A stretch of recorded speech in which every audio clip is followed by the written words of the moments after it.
ja ühtlasi on võimalik siis, kes korraks mõte läheb kaotsi, siis saab järele vaadata. Jagame seda hiljem kindlasti ka.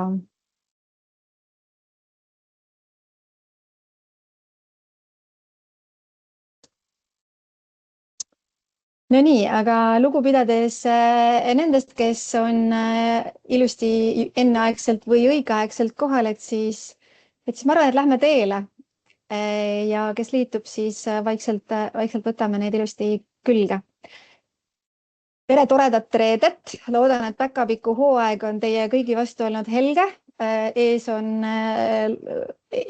on juba nädalavahetus, nii et päris hea päev, ma arvan. Ja aitäh, et võtsite aja tulla külge teemas, mis on tegelikult rohkem huvi tekitanud, kui ma võib-olla ealeski arvasin, kui ma 1. septembril selle väljakutse vastu võtsin, et Eesti arvutusvõimekust nügima asuta.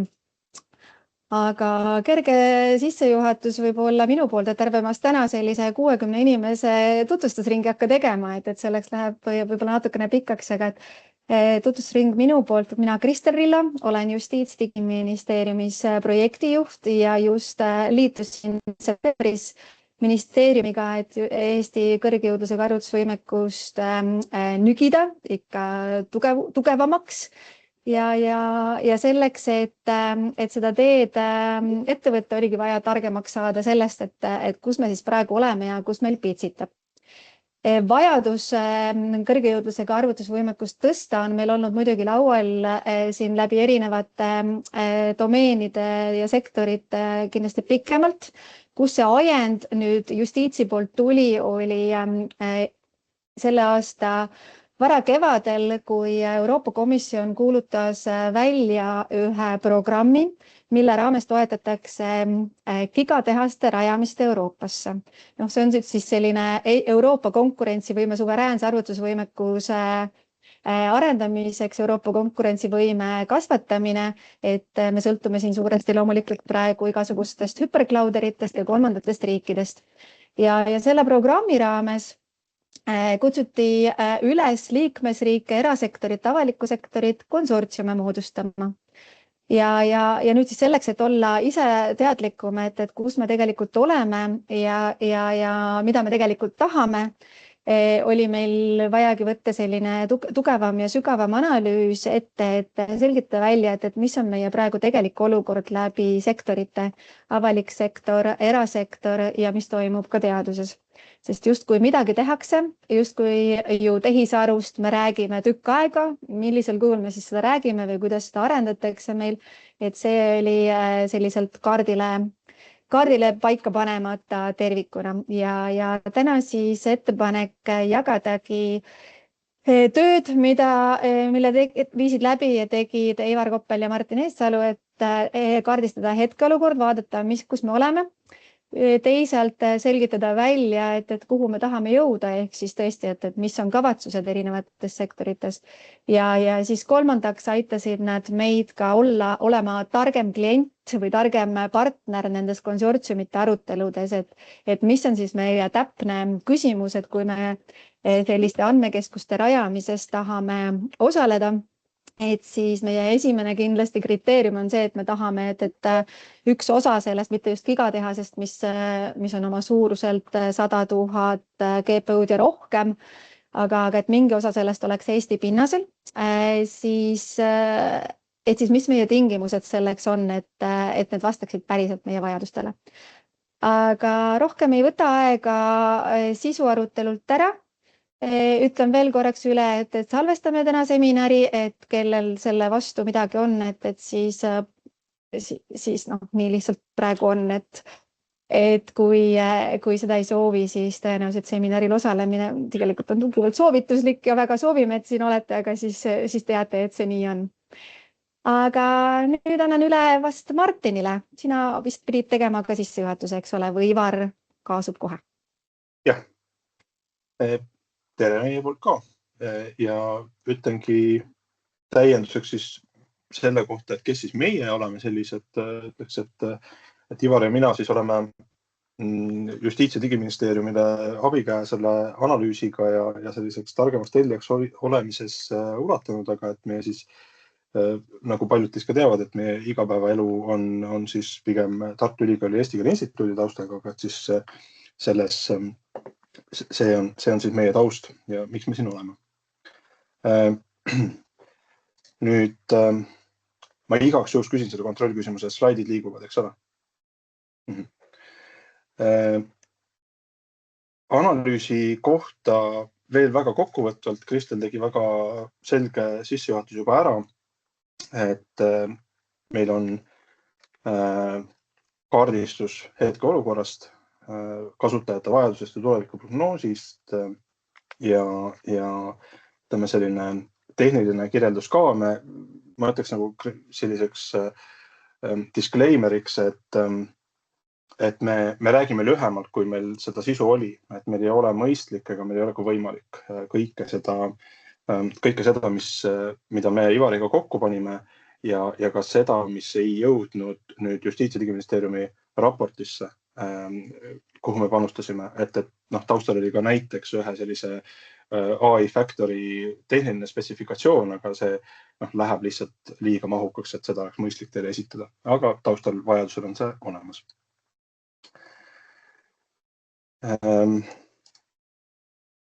Nüüd, mida öelda selle... Martin, ma korraks küsin üle, et kas sa tahad suuniseid anda, et kas küsimusi kogud chati või jätab lõpuks ruumi?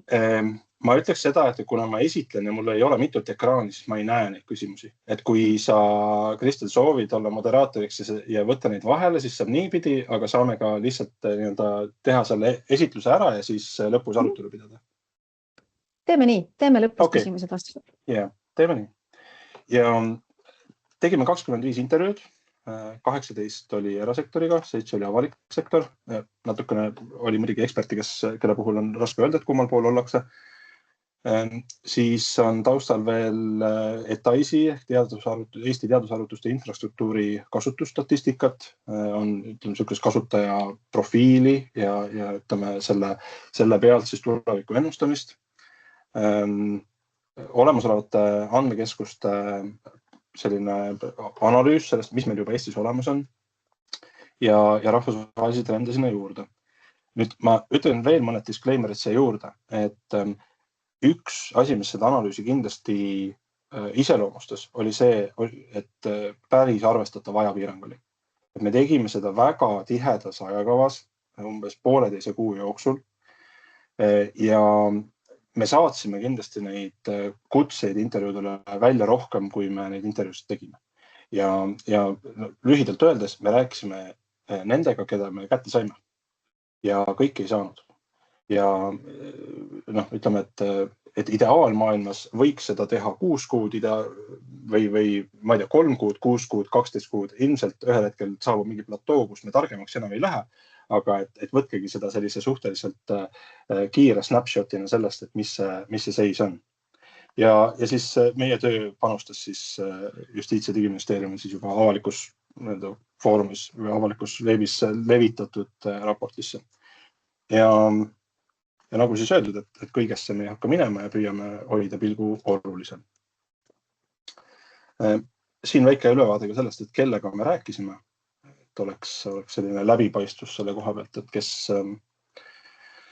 siit näete nii tarbijaid kui pakkujaid, kui stakeholdereid avalikust erasektorist, et tõesti üpris selline mitmekesine pilt tuli ette.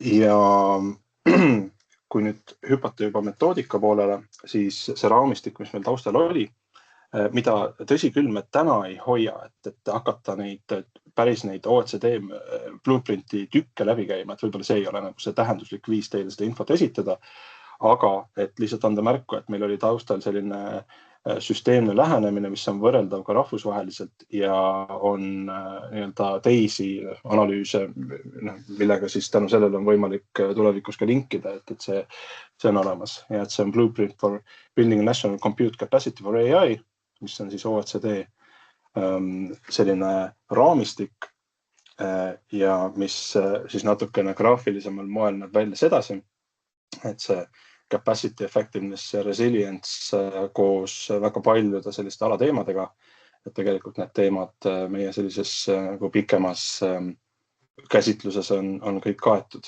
ja nagu näha, et siis siin on see capacity poole peal on näiteks avalik sektor, valitsussektor ja erasektor on eraldi võetud.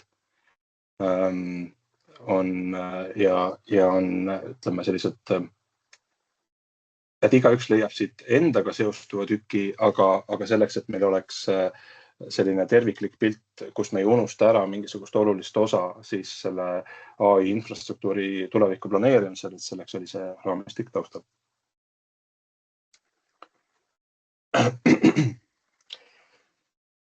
Nii, hakkame pihta Eesti hetkeolukorrast.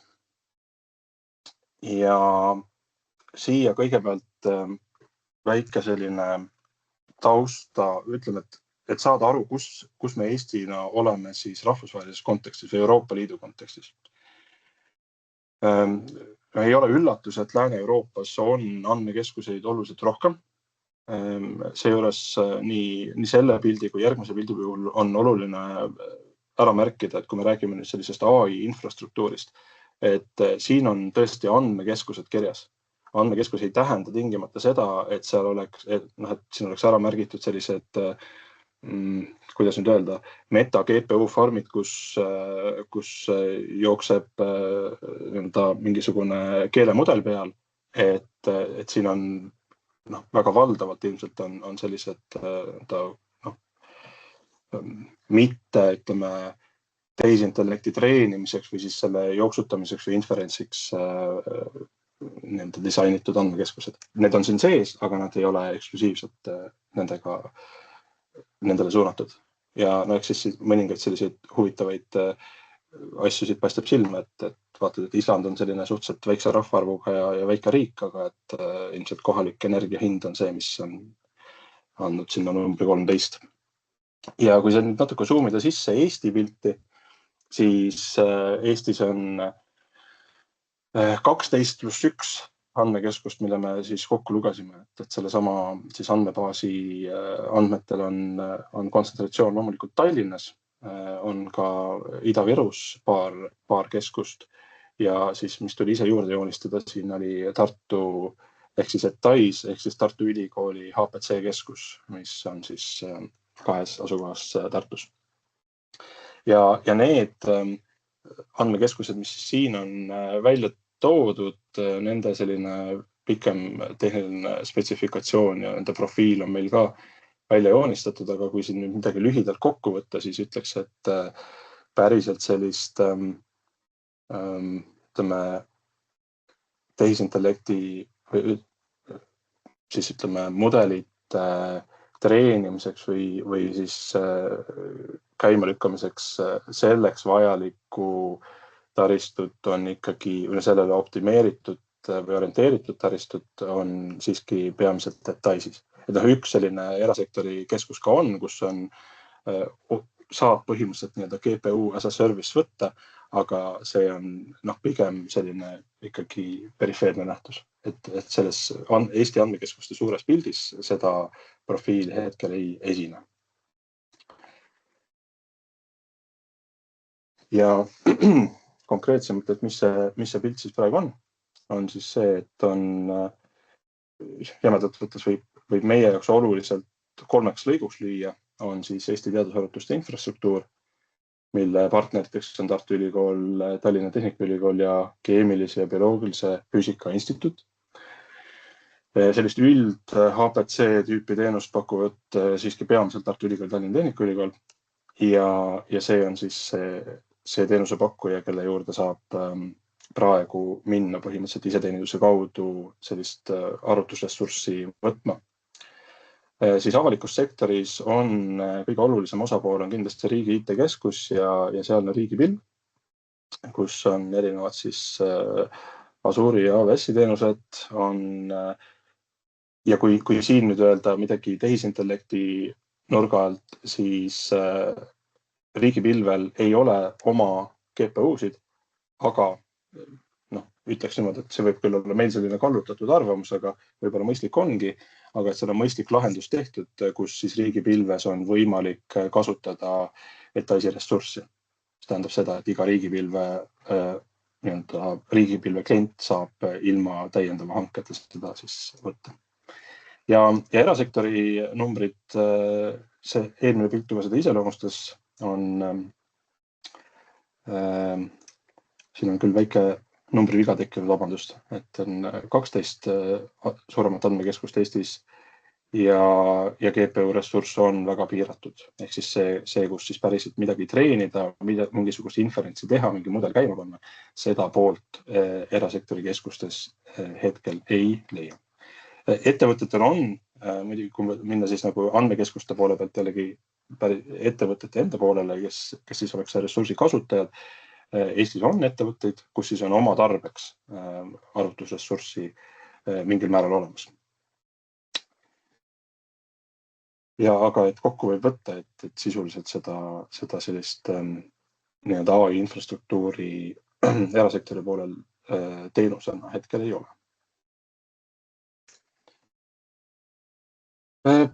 Mõned sellised kasutusjuhtumid lihtsalt, mida ma ei hakka ette lugema, aga lihtsalt, et anda natukene sellist pilti sellest, et millised siis avaliku ja erasektori näited meil on, kus siis arvutusjõudlusel on väga oluline roll seal taga, mille puhul võiks ilmselt öelda, et ilma sellise arvestatava arvutusressursita, kus siis oma mudeleid ja seda vajalikku arendustööd teha koos arvutusressursiga, et ilma selleta sellisel kujul neid teenuseid ei oleks. Et selliseid pikemaid kasutuslugude sisse zoomimisi ja seda jällegi ei jõua siin teha, aga et see on selline kiire snapshot jällegi sellest.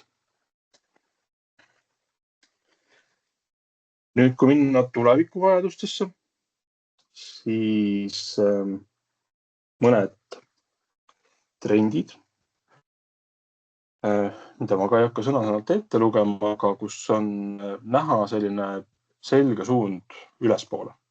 Et tehisintellekti kasutuselevõtt on aina laiem. Aastate selline võrdlus näitab, et nii kasutuselevõtt kui andmekeskuste hulga ja mahu kasv on nii Euroopas kui globaalselt selgelt suunaga üles. Ja Eestis, kui vaadata seda, et mida näiteks ühiskond arvab, siis 25% töötajatest kasutab tehisintellekti igapäevatöös. Üldine hoiak Eesti ühiskonnas on positiivne, 70% suhtub tehisintellekti kasutamisse avalikes teenustes väga positiivselt ja on selgelt ootus, et tehisintellekt aitaks seda ebavajalikku üldkulutüüpi tööd meie elus ära teha, et me saaksime pühendada sellele, mis on oluline. Ja meie sellise pigem intervjuudel siis põhineva tulevikuvajaduse jagame siin kaheks. Pigem see on see koht, kus me ei hakka võib-olla nii väga rääkima sellest OECD jaotusest, kus veel avalik ja valitsussektor oli veel ära lahutatud, et võtame sellise meie jaoks üpris lihtsa ja arusaadava jaotuse. Avaliku sektori poole peal on näha, et see tehisintellekti kasutus kasvab kiiresti. Hetkel 138 organisatsiooni, mis kasutab tehisintellekti. Viimastel aastatel on 60 asutuses 120 tehisintellekti lahendust või sellist pilootprojekti välja töötatud. See on siis, ütleme, need nõnda nimetatud krati projektid, natuke selgituseks võib öelda. Mis meil on ka ühiskondlikus pildis hästi näha, et need samad valdkondlikud AI projektid, mis on krati projektid, aga ka tiihüppe, mille puhul me praegu, mõned meist on need lapsevanemad, kes näevad seda teemat praegu kasutaja poole pealt kõrvalt, Aga et mis on selle tulevik, mis mudel jookseb millise infra peal, et see ei ole ju tegelikult lõpuni valmis disainitud lahendus. Bürokraat riigi poole pealt, siuke riigi tehisintellekti assistent, siis ja selge trend on see, et tehisintellekt liigub pilootidest aina enam igapäevaseks töövahendiks. Et see ei ole enam lihtsalt huvitavate lahenduste katsetamine, mis omakorda lõpupoole puudutan ka natuke rahastuse teemat, et sellel on teatud mõju ka rahastuse struktuurile ja sellistele riigi IT-rahastuse olemusele. Miks oleks vaja lokaalset arvutusjõudlust? Enamasti on see seotud turvanõuetega, andmete paiknemisega, ütleme, on mõned andmed, mis ei saa liikuda, siis selline suveräänsus, mida räägitakse nii Euroopa tasandil, et Euroopa AI suveräänsus peab olema kõrgem, aga ka riigi enda tasemel. Ja siis on mahukad töövood. On mõned sellised mahukad andmed, mida on mõistlikum arvutada, nende arvutus oleks lähemal andmetele, mitte neid suuri andmemahte ei peaks tõstma suure maa tagant ringi. Ja siin on ka selline üsnagi hinnanguline GPU vajadus, et lihtsalt oleks mingisugune selline hinnang olemas, et ütlen kohe, et siin edaspidi, et me selle GPU vajaduse ja 2030 sellise ennustuse puhul me ei hakka detailselt lahkama, et mis need eeldused on, et Justiits- ja Digiministeeriumi raportist on võimalik lugeda selle kohta natuke täpsemalt, et mis eeldustega need stsenaariumid on tehtud, aga et siin lihtsalt natukene aimu anda. Ja avaliku sektori siis selline konservatiivne, keskmine ja väga julge stsenaarium jääb vahemikku, siis need 3 stsenaariumi jäävad vahemikku 5,2 kuni 20,3 miljonit GPU tundi aastas, mis siis tähendaks kuni circa 3000 GPU-d, mille puhul on siis omakorda see eeldus, et nende keskmine utiliseerimine on 80%. Ja trendidest veel, et 70% lokaalne, 30% pilves ja võib-olla see, mis resoneerib siinse auditooriumiga väga hästi, et mis need piirangud on, püsirahastuse puudus ja kompetentsi puudus. Ja mida see püsirahastuse puudus võiks tähendada, et oli ka mitmes intervjuus juttu sellest, et mismoodi riigi selline IT rahastus on struktureeritud, et meil on, nagu me ilmselt kõik väga hästi teame, on palju lihtsam saada investeeringuteks Euroopa Liidu vahendeid, kui et on võimalik püsivateks IT-kuludeks saada. Ja püsivate puhul, mida me mõtleme, on näiteks see, et kui sul on sinu välja töötatud lahenduse teenuseks ja tooteks tegemisel vaja lõpuks nende püsikuludega ära maandada kuskile teenusena, et siis nagu nende kuludega on keeruline. Ja see on mitme näite puhul komistuskivi kindlasti. Erasektori puhul on samuti ette näha, et on kasutuse kasv, nii tehisintellekti kui siis järelikult ka treenimisvajaduse kasv. Ja samuti on taustal mõned stsenaariumid, jällegi lugege raportis pikemalt, aga et on selline konservatiivsem, keskmisem ja julgem stsenaarium, mille järgi võib siis jällegi ennustada, et tuleb kuskil, et kui see omakorda konvertida GPU tundideks ja siis GPU-de arvuks, et siis see tuleb kuskil sinna vahemikku 6800 kuni 11 000 GPU-d. Et need on sellised hinnangud, mille taustaks on see, et oleme vaadanud, mis intervjuudest, mis hinnangud sealt välja tulevad, mis on DICE kasutusstatistika, milliseid trende sealt tuletada võib. Ütleme kohe, et määramatus loomulikult nende arvutuste puhul on päris suur. Et võtke seda kui lihtsalt sellise tendentsi või sellena, et meil oleks midagi otsa vaadata. Ja siin siis ka, et mis siis on lokaalse arvutusjõudluse vajaduse taustaks, on reguleeritud valdkonnad, taaskord, kas andmed peavad olema Eestis, et tegutsetakse valdkonnas, mis on kõrgemalt reguleeritud kui mõni teine. Ja kindlasti selline arendustöö ja piloteerimine, et see on selline selgelt, seda on hea teha koha peal või see kuidagi see sidega sellise arendust toetava kompetentsiga on võib-olla vaja. Ja kompetentsi puudus, millele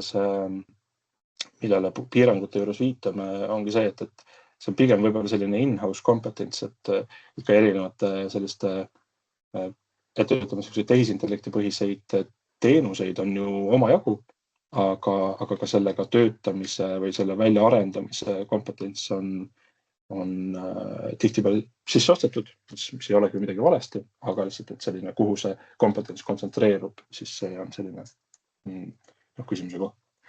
Ja kui erasektori puhul oli ka meil see küsimus, et millistel tingimustel erasektor oleks valmis investeerima ise siis arvutusjõudlusse, olema siis selliseks partneriks kaasas mõne andmekeskuse investeeringute puhul, siis oli selge nõue, et see peab olema äärmiselt tasuv ja hind peab olema konkurentsivõimeline.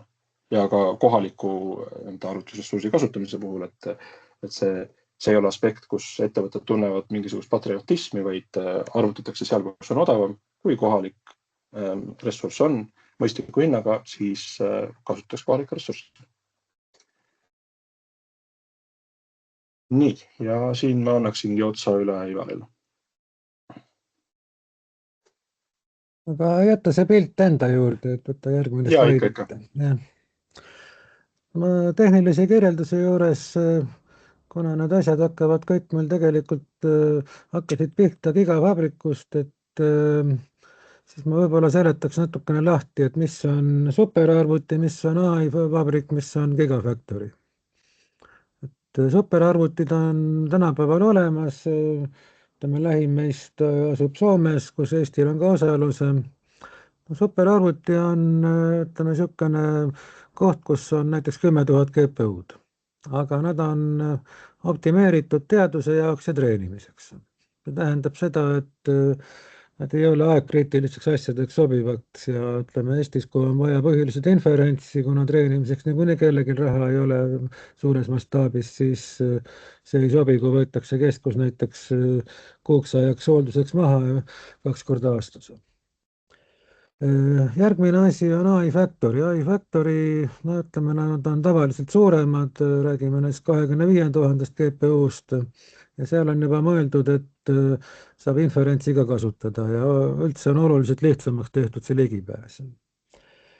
Aga nii superarvutite kui ka AI Factorite puhul on oluline see, et nad on sisuliselt avaliku rahaga tehtud. 50% komisjon, 50% liikmesriigid. Tähendab, et neid võib küll kasutada ka kommertsotstarbel, aga see ei tohi üle 20% minna, mis siis paneb ettevõtte kasutusele kohe piirangud. Et Gigafactory on selline loom, mis on valdavalt erarahal ja riigiabi piirang sinna ei mõju. Ja kuna ta on erainvestorite rahaga tehtud, siis ühelt poolt ta peab küll mingisuguste euro APC piirangutele alluma, ta peab ühilduma praeguste asjadega. Teiselt poolt jällegi sõltub ta ka sellest, et kuidas eraettevõtja näeb, kuidas sealt kõige kasulikum seda asja teha on. Ja järgnevalt ma vaatlengi mõnda stsenaariumit, kuidas võiks olla Gigafactory Eestiga seotud. Esimene variant on see,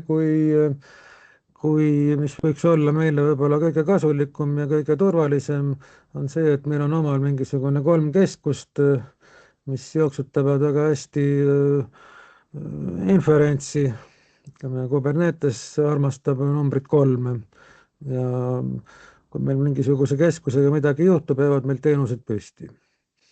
Peaks tagama siis kriitilise teenuse tagamise. Ja kui mõeldud on siin nagu riigi osa, siis riigi osa võiks olla kohe algusest peale arvestatud ka, et ta on eraldatud, vastab riigi turvanõuetele. kui meil see suur Gigafactory vastab küll igasugu standarditele nagu ISO ja NIS2, mis iganes, aga riiklik osa peab vastama ikkagi riigi tundlike andmete töötlemiseks mõeldud nõuetele ja omaette haldusele. Ja ühendus teise põhivabrikuga räägin natuke hiljem. Siis teine variant on see, et meil on siin üks tehas ja suur tehas on kuskil, ütleme näiteks Soomes. Jällegi väga palju see sõltub sellest, kuidas see põhitehas on tehtud. Ta võib olla, ütleme, et investor lihtsalt annab ta kellegile Amazonile hallata ja siis me peame sellega olema suutelised ühilduma või siis, kui ta nüüd on praeguste AI tehaste moodi tehtud, siis jookseb seal tõenäoliselt mingisugune pilvelahendus peale, millega suhtlemiseks meil on ka omad vahendid olemas. Ja kolmas variant on see, et teemegi selle tehase Eestisse. Eesti ei ole üldse, tähendab, nii halb koht Gigafactory rajamiseks, kui ma ise tegelikult seda analüüsi tegema hakates mõtlesin, et meil on siin külm kliima, mis oli enne teada, siis elektri hind, väidetavalt me saame siin 10 senti kilovatt rohelist energiat pakkuda, on täiesti konkurentsivõimeline ja maa meil ka ei värise. Üldiselt siukse Gigafactory majandusliku tasuvuse määrabki ära elektri hind ja kliima, sest erinevalt näiteks Hispaanias saame meie siin igal ajal kasutada vaba jahutust. Kui me võtame mingisuguse kõrgetemperatuurilise klastri, mis töötab 40-kraadise veega, siis on aastaringselt saame seda kasutada, ei pea kompressorit kasutama.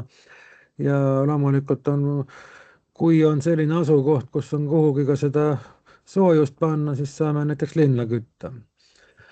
Selle suure vabriku puhul muidugi on küsimus selles, et seal meil on vaja vähemalt 25 000 tuuma puhul kuskil 60 megavatti vaba elektrienergiat, 100 000 puhul siis 200 megavatti ringi. Ja tuleb välja tegelikult, et on reaalselt praegu vähemalt 2 kohta olemas, kus 2 aasta perspektiivis on ka see 200 megavatti võimalik. Nii, mis meil edasi tuleb. Asukoha valiku kriteeriumid, mida ma juba osaliselt puudutasin. Kõigepealt peab olema maatükk, kuhu ehitada, see peab olema omandatud või pikaajaliselt rendil. Peab olema ka realistlik, et detailplaneering on olemas. Ja teine kriitiline asi on ikkagi elektri olemasolu, sest kõige kallim on elektri hinna tekitamine. Siis kui seal juba mingi keskus peal on, siis on hea. Siis on tõenäoliselt ka pinnas ja ümbritsev loodus läbi kontrollitud juba, aga sinna peab olema võimalik siis nõuetele vastu keskus. Ja ma julgeks väita, et kui juba elekter olemas on, siis selle mitme erineva võrgu saamine on ka juba selle gigatehase hinna juures täiesti reaalne asi. Nii, lähme edasi. See nüüd on sulle või? Siis meil see sektoritest räägid sina või mina? Ega ta on mingis mõttes nagu kokkuvõttev ka, et tegelikult nendest sektorite vajadustest sai juba varem räägitud ka, et see on selle raporti eelduste pealt, selliste erineva tõusunurgaga kasvustsenaariumite pealt, erinev selline siis hinnang, et mitu GPU-d on päriselt vaja. Ja see keskmine stsenaarium on see, mida võib siis nagu ikka, et on mingisugune selline mõistlik keskmine, millest siis saab mingisuguse koefitsiendi jagu üles ja allapoole vaadata neid erinevaid võimalusi, et siis see keskmine tundub selline, mõistlik. Kui olla nende mõistlikult optimistlik, et siis seal on selline nõudluse ja rahastuse vahel on mõistlik tasakaal. Ilmselt ei tekiks alainvesteeringut ja loodetavasti mitte ka üleinvesteeringut ja toetab siis nii teadust kui avalikku sektorit ja ettevõtlust. Ja eks selle ettevõtluse kaasa saamisel ongi lihtsalt oluline see, et kui sõnum, mida me üsna ühtlaselt saime, oli see, et kuni selliste väga suurte vajadusteni välja oli ühtlaselt see sõnum, et kui hind on mõistlik, siis ei ole ka nagu, kuidas öelda, et ei ole ka erasektor kuidagi tagurpidi pööratult mittepatriootlik, et siis arutatakse koha pealt ja kasutatakse koha pealt taristut. Ja seda juba Ivar siis ka mainis, et kohalik arvutusvõimekus tundlike töövoogude jaoks ja et see on selline üks juhtiv vajadus. Ja et selles ökosüsteemis on siis veel erasektor kenasti kaasas ja on üks osapool kindlasti siis on ka EURO-HPC. Et EURO-HPC on siis üle-euroopaline ühisettevõte, mis on selline, ütleme, A ja O Euroopa ülese HPC võimekuse tekitamisel viimastel aastatel ja kus siis ka lumisuperarvuti on üks osa siis sellest. Ja siis ka see gigafaktori märksõna, mis on läbi käinud nii meediast kui siit ettekandest, et siis see on ka osa EURO-HPC pildist siis.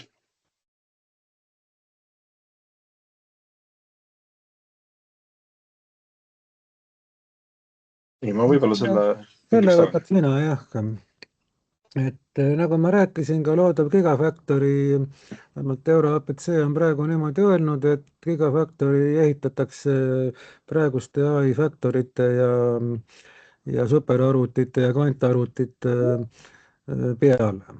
Mis tähendab seda, et kui meil on plaan, et kõik need superkvantarvutid ja andmekeskused ühendatakse ühte Euroopa Föderatsiooni, siis peab ka loodav Gigafactory sellega ühilduma. Ja selle födereerimiseks tehti hange EURO-HPC poolt. Töö käib, ka Eestil on seal päris suur tükk ja esimesed piloodid lähevad juba käima märtsis tegelikult. Tähendab, et me saame ühest kohast hallata nii Barcelonat, Lumit, Tšehhide kvantarvutit ja nende vahel oma töövoogusid ja andmeid jagada. See tähendab ka seda, et siis kui Eestisse luuakse mingisugune haru, ütleme, see peab ühilduma meil siin riigipilvega, siis kõik seesama tehnoloogia on seal juba tuttav ja kättesaadav ja see ei ole meile mingisugune nullist peale leiutamine, kuidas kasutada Gigafactorit. Nii. Ja okei.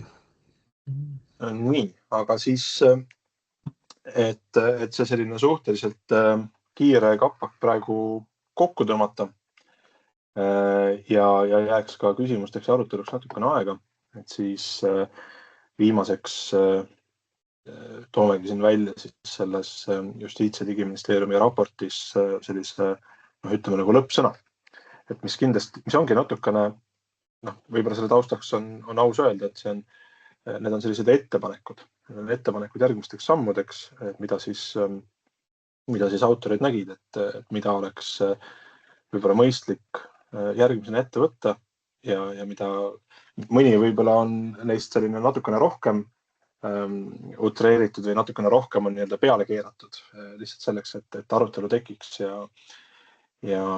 et saaks seda edasimineku vajadust ja neid viise paremini kraadida.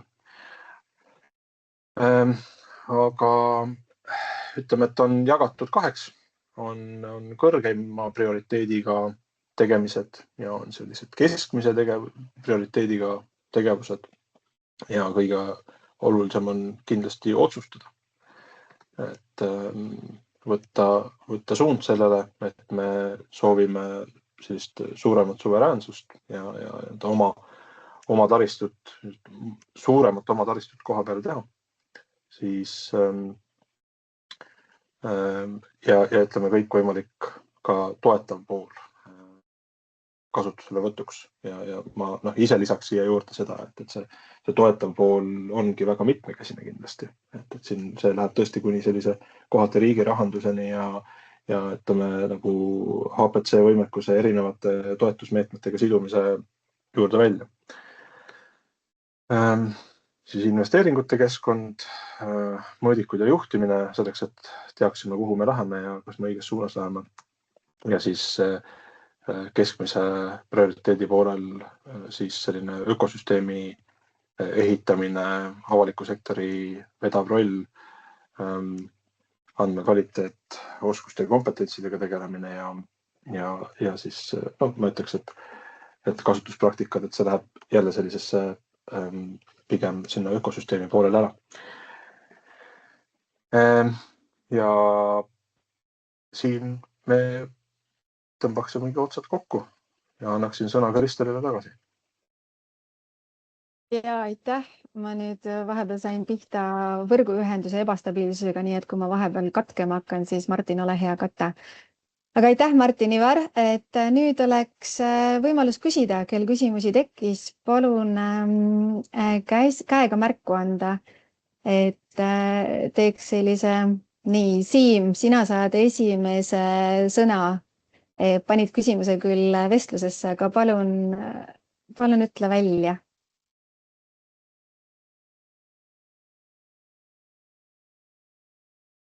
Siimul on küsimus, okei, ma loen selle, mikrofoniga probleemid, olgu, ma loen ette.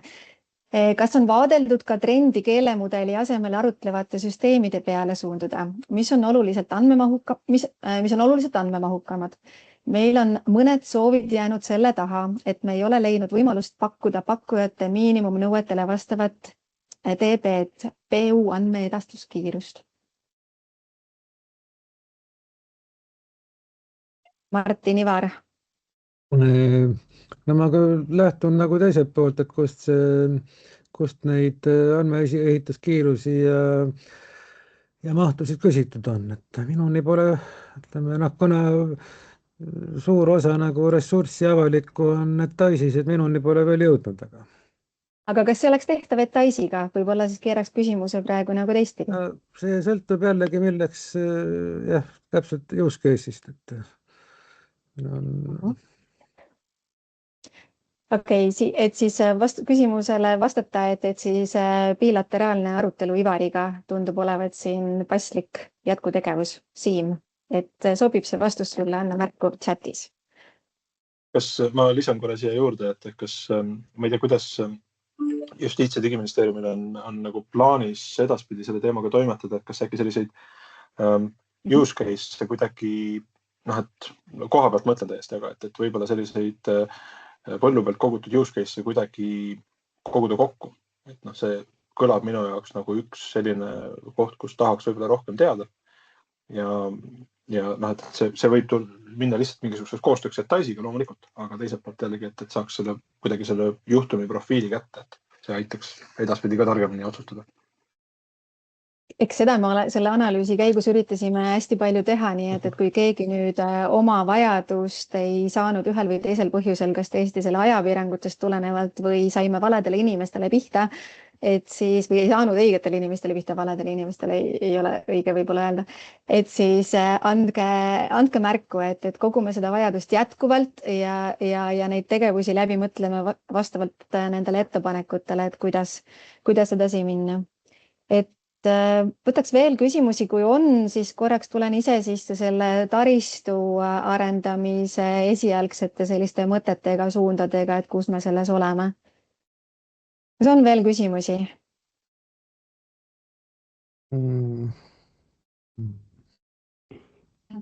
Hetkel ei näe käsi. Jah, et võib-olla siis võtaks korraks selle teema, selle taristu arendamise teema just kokku selliselt, et noh, praegu tõesti ma ei ole kohanud kedagi, kes ütleks, et siin arenguhüpet vaja ei ole.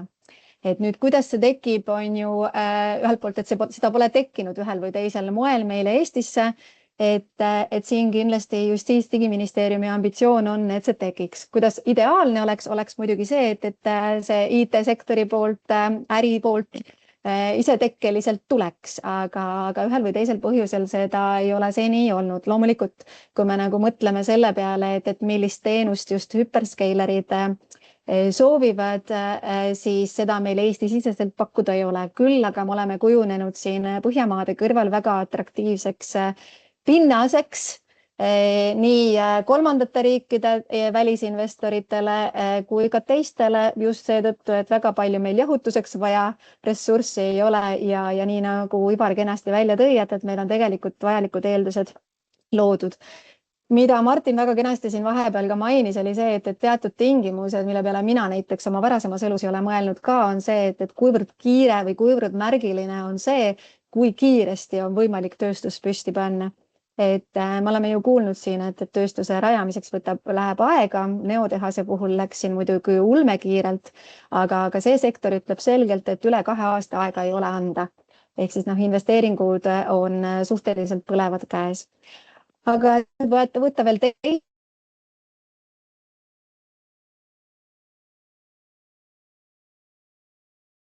Nii, nüüd oligi see hetk, kes keegi, kas Kristel kadus ära või? tõesti välisinvestorid.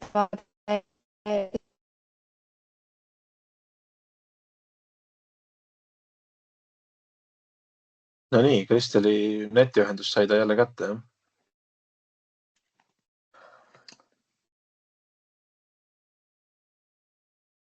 Pigem jättis maha.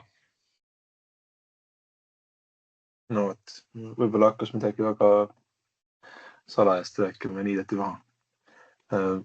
Nii, aga ega ei oskagi öelda, tal oli kindlasti programmiline kõne tõesti tööstuse arengust ja sellest, kui kiiresti on võimalik see asi käima tõmmata, aga ei oska teda ausalt öelda ka väga hästi asendada, et mis nurga alt ta seda rääkida soovis.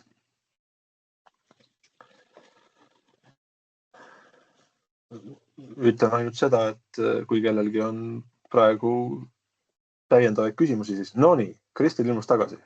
Ja õnneks jõudsin vabandada teie eest. Suured vabandused, minu see kaugtöö valik ei olnud kõige parem tänaseks päevaks. Aga ega siin rohkem selles mõttes, et ja siis on see kolmas vaade, on see gigatehase meede, et kui meil õnnestub siin edasi liikuda komisjoni toetusel koos erasektoriga, siis see on hetkel kõige selline praktilisem samm edasi. Et jah, rohkem võib-olla lisada sellest teemast ei ole. Et kui nüüd sellest vaates küsimusi tekib rohkem või tõesti on teil, siin on 2 väljakutset, on ju, et ühelt poolt Martin jagas seda, et me oleme korjanud need suurepärased 1000 GPU vajadused kokku. Nüüd on järgmine kõrgem matemaatika on see, et kust tuleb raha. Et ma ise naljatledes olen öelnud, et võib ju hakata nüüd kõik koos Taarat viima.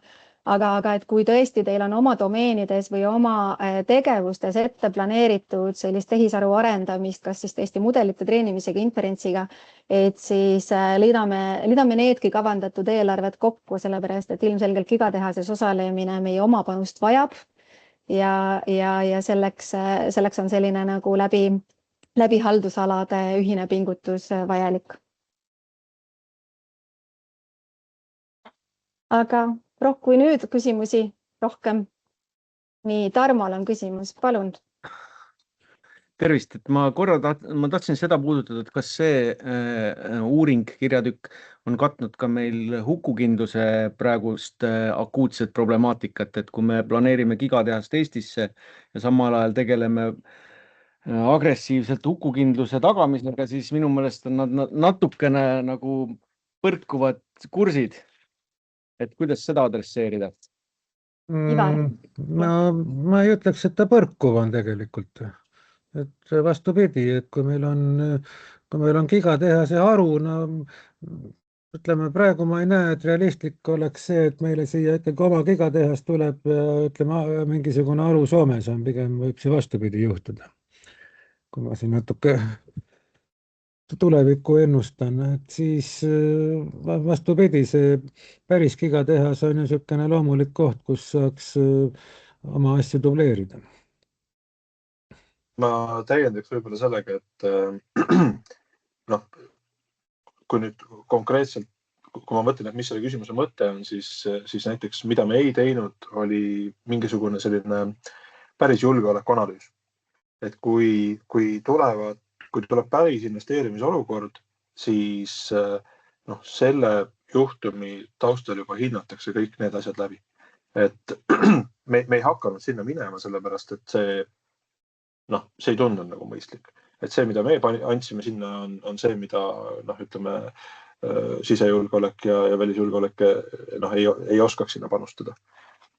Nii et ma ütleks, et see on ilmselt selline ütleme, järgmise taseme sükse poliitilise otsuse koht, et see ei peagi olema siin. Tundub, et Jüri tahab lisada siia äkki midagi. Aitäh selle suurepärase ülevaate eest, et hukukindluse koha pealt, jah, mina olen ka see mees, kes seda alati välja toob ja jääbki tooma. See esimene variant, mis seal välja pakuti, kus on nagu hajutatult kuidas nüüd öelda, need andmekeskused, suuremad andmekeskused paigutatud, see on niisugune, mis arvestab niisuguseid elementaarseid, vähemalt hakkab arvestama neid hukukindluse aspekte. Ja meil jah, ikkagi praegu on ju see reaalsus, kus sõda on meist natuke üle 1000 kilomeetri lõunas ja me ise ka peame valmistuma ikkagi riigina olema tugevad, nii et see peame olema eriti selles valdkonnas ka, kus me tahame olla maailma liidrid, ehk siis e-valdkond. Nii et need aspekte ei saa mitte kindlasti arvestamata jätta ja ka nii-öelda nüüd siis poliitika kujundajana ma ütlen seda, eks ole, et siis kui oodata poliitilist otsust või kui tähendab siis soovida poliitilist otsust, tuleb otsustajate ette panna ikkagi juba nagu ka nende aspektide poolt läbimõeldud variantid koos hinnanguliste maksumustega. Siis on otsustajal midagi otsustada ilma selleta poliitilist otsust, sellist üldist poliitilist otsust, et liikume sinna poole sellist ilusat niisugust nagu üldist suunda võib poliitika anda igas kõnes, aga päriselt otsus tähendab läbikaalutud neid julgeoleku aspekte ja rahastust. Vot nii. Aga aitäh, et minu arust see algus on super, mis me oleme praegu teinud ja siit on, mille pinnalt edasi minna. Aitäh, Jüri. On veel küsimusi või ettepanekuid? Ja Marko, palun. Ja tere, aitäh. Väga põnev esitlus oli, et üks osa, millest ma saan aru, et ei ole veel väga täpselt aru saama seal GPU-de maailmas, on see GPU-de eeldatav eluiga, et kas selles analüüsis seda muidu mõtlesite läbi või mitte, et osad räägivad, et Maxwelli GPU elab umbes 2 aastat ja siis sureb ära, teised ütlevad, et natuke kauem, aga see investeering nagu, et mitme aasta jooksul ta nagu ära tasub, kui GPU-sid soetama hakata. No praegu müüakse ikkagi neid P200-sid koos 5-aastase garantiiga, et ma arvan, et kui ta niisuguses natuke normaalsemas kasutuses on, kui 24/7 Bitcoini kaevab, siis vast elab üle ikkagi. Aga jah, meil ei ole tegelikult omal nagu GPU-de vastupidavusega väga probleeme olnud siin. 2 aastat mulle tundub küll natuke pessimistlik. Aga tõsi ta on, et eks neid 5 aasta tagant tuleb ikka vahetada, et sellest ei pääse kuhugi. Pigem vist Marko sihtiski sellele, et need, mis on täna head ja kiired asjad, mille peal me saame mudeleid hästi jooksutada, need tõenäoliselt 2 aasta pärast on vanaraud. Et pigem ta sihtis oma küsimusega seda otsa. Ja muidugi ei tasu kogu seda asja nagu korraga osta, välja arvatud juhul jällegi, kui meil on erainvestor, kes tahab, eks ole, seda osta, mis 2030 on parasjagu see latest ja greatest, eks ole, võtabki oma 2 aastaga oma kasumi välja sealt. Aga ma sellest, kas ta nüüd vanaraud on, ma natuke julgeks kahelda, sest meil on praegu vanad B100-d ja inimesed rõõmuga kasutavad, kuna neile see mingisugune väike mudel, mis seal peal jookseb, täiesti piisab ja tihtipeale ei olegi vaja seda, kus on 3x H200 paralleeli pandud, et mällu ära mahuks mudel. Sest loomulikult kõik see maksab, eks ole. Seda ei saa kunagi arvestamata jätta. Et ma küsiks, Marko, et kas sa tahaksid midagi kaasa anda, et mida kindlasti arvestada või mis siis pardale võtta? Ei, lihtsalt oligi see mõte, et siin vaadates neid globaalseid trende ja ennustusi, et siis ühe riskina on lihtsalt välja toodud see, et need vägevad Nvidia uued kiibid, et nende tegelikult reaalselt ei tea, kui kaua nende nagu vastupidavus on. Et maksavad palju ja siis võib-olla surevad enne maha. Aga jah, Tarmo täiendus, et see maailm liigub ka väga kiiresti edasi, et võib-olla tõesti on varsti ka vanaraud, et hetkel ma päris ei usu, et ka päris vanarauaks kiiresti muutub, aga seda eeldatav eluiga, et seda osa, see on nagu riskina võib-olla lihtsalt mõistlik välja tuua, et nad ei kesta võib-olla kõik 5 aastat, et ei tea, vaata, tundmatu maa veel. Aitäh, Marko. Veel küsimusi? Nii. Okei, teil on chat siin vahepeal Siimuga edasi läinud, Ivar, vaatasin, et midagi on chatti tekkinud. Maarja, palun. Ja, tere kõigile. Maarja, olen Priiast. Mul on selline küsimus, et kas selle uurimustöö käigus sai seda andmevajaduse osa niimoodi ka uuritud, et meie tellijad oleksid ka targemad selle vajaduse kaardistamisel, et me siin Priias selle 1,5 aastaga, mis me oleme ise praktiseerinud seda AI kasutusele võtta, oleme päris mitu õppetundi saanud kohas, kus me oleme arvanud, et meil on mingit osa arvutusvõimsust vaja ja siis pärast mingit aega praktiseerides saame aru, et kas me oleme ülehinnanud või alahinnanud, et nagu riigisektori poolde mulle tundub, et oleks sellist tarkust ennem vaja, kui üldse midagi ostma hakata, et me teaksime täpselt, arvestades siis kõike nii-öelda ärivajadust ja protsessivajadust, et kui palju meil tegelikult on seda arvutusvõimsust vaja, ja kas meil üldse on GPU-sid kuskile vaja ja nii edasi, et selline küsimus. No, ütleme, et nii ja naa tähendab jah, et kui rääkida reaalsete kasutajatega, siis tihtipeale on see reaalne vajadus üllatavalt väike. Samas jälle mõni koht üllatab mastaabiga, palju nad on võimelised ära kasutama. Mis puutub andmetesse, siis asi kasutajaskond on juba piisavalt kirju tegelikult, et me võime võib-olla mingeid ennustusi teha. Et mida tehakse ruumis, mida tehakse meil, mis see ülesanne on ja palju see reaalne ressursi kasutus on, et seda me võime hiljem jagada. Ja, aitäh, Maarja, see oli väga, väga hea peegeldus, et mingil hetkel, jah, Martin, Ivar täiendage, et muutsime ka küsimust selle peale, et mis kasutuslood oleksid. Et mõtleme, arvutame selle ise koos välja, aga see on kindel selline vajadus, et seda targa tellija rolli selles küsimuse püstitamises või arvutamises on kindlasti vaja parendada. Ja ma lihtsalt, et kui ma nüüd sain Maarja mõttele õigesti pihta, et oma töös, kus me Eesti Keele Instituudis tihtipeale, või ütleme, et me tegeleme pidevalt keeleandmetega ja ütleme ka keelemudelite rakendamisega, siis on targad kolleegid küsinud, et kas meil on alati vaja AI-d rakendada. Et kui see küsimuse mõte oli see, siis võib-olla on tõesti see küll suure gigatehase loomise mõttega ei haaku väga hästi, aga et me peaks olema targad tellijad ka selle koha pealt, et millist meetodit on meil vaja üldse rakendada. Et see AI kipub olema natukene selline nähtus, kus kõik probleemid on AI kujulised, et alati see mitte nii ei ole. Absoluutselt nõus. Ma lisan siia veel nagu natuke räägin sellest meie use case'ist, et mingi pildituvastusmudel, eks ole, et kui meil lõpuks nagu selgus, et meil on, ma ei tea, AWS-ist ostame 4 euri tund masinat ja kui me ostaks nagu enda masina, mis on seal mingi 40+1000 on ju, et siis kui kaua me jooksetume seda masinat selle raha eest ja et noh, seesama, et kuidas me nagu selle hajutame nagu aastate peale ka ära ja selle nii-öelda ärivajaduse peale, et meil olid mingid siuksed arusaamad, kus me siis saime omad vitsad kätte ja nüüd oleme natuke targemad jälle. Aga tohib korra küsida, et mis see tarkus sealt jäi, et kas oli mõistlikum mõtte osta endale või võtta teenusena? 1,5 aastat tagasi oli mõistlikum osta teenusena.